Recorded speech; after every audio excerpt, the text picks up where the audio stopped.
Hello and welcome back to our 30-day SHRM-CP exam preparation course. This is day 11 of week 2, and today we're diving deep into a critical area of legal compliance. Let's follow our HR hero, Babu, as she tackles a core challenge, correctly classifying employees under the Fair Labor Standards Act, or FLSA. Imagine this scenario.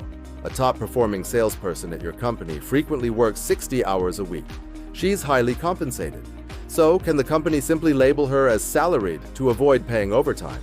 The answer is a firm no, and getting this wrong is a massive legal risk. This is why Babu and every HR professional must master the rules of exempt versus non-exempt status. It's one of the most frequently tested topics on the SHRM exam, and one of the easiest ways for a company to find itself in legal hot water. So let's break down the rules, starting with the first category, non-exempt employees. This is pretty straightforward. Babu explains that non-exempt employees are legally entitled to overtime pay. This means they must be paid at a rate of time and a half for any and all hours they work over 40 in a given work week. Think of your typical hourly workers, from customer service representatives to production line staff. If they work 41 hours, that one extra hour is paid at 1.5 times their regular hourly rate. No exceptions. Now for the tricky part. Exempt employees. These are the individuals who are not eligible for overtime pay, no matter how many hours they work. But here's the crucial part. To be legally classified as exempt, an employee can't just be given a salary.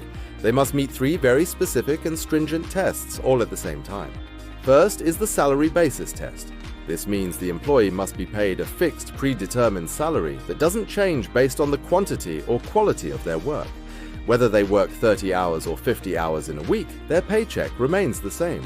Second is the salary level test. The government sets a minimum weekly salary threshold.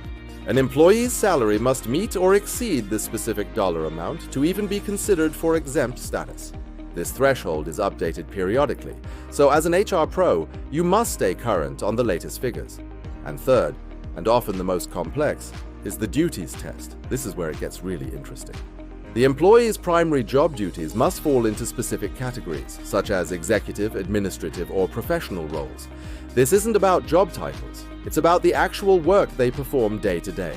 For example, an executive must have the authority to hire and fire, and a professional role usually requires advanced knowledge or education. Now, let's look at a classic SHRM exam scenario. This is exactly how they'll try to trip you up. Imagine a manager who earns a very high salary. She easily passes the salary basis test because her salary is fixed, and she rockets past the salary level test because she's well paid. Looks exempt, right? But here's the catch.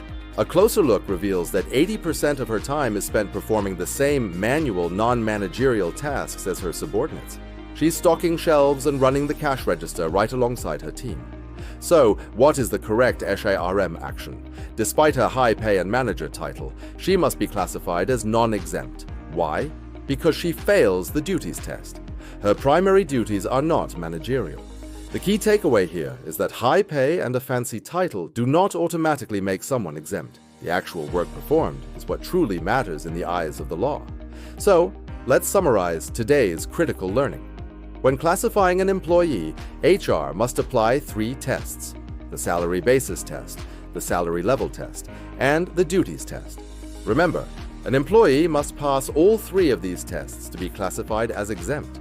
If they fail even one, just a single one, they are automatically non-exempt and must be paid overtime for any hours worked over 40. It's that black and white. Excellent work today. Babu has successfully protected her company from costly wage and hour claims, and you've just mastered a key concept for your SHRM exam. Join us tomorrow for Week 2, Sequence 12, where we'll continue our journey through employment law and tackle the essential rules of the Americans with Disabilities Act, the ADA. Thanks for studying with us. If this helped you out, smash that thumbs up, and don't forget to subscribe and tap the bell for our 30-day course. See you tomorrow.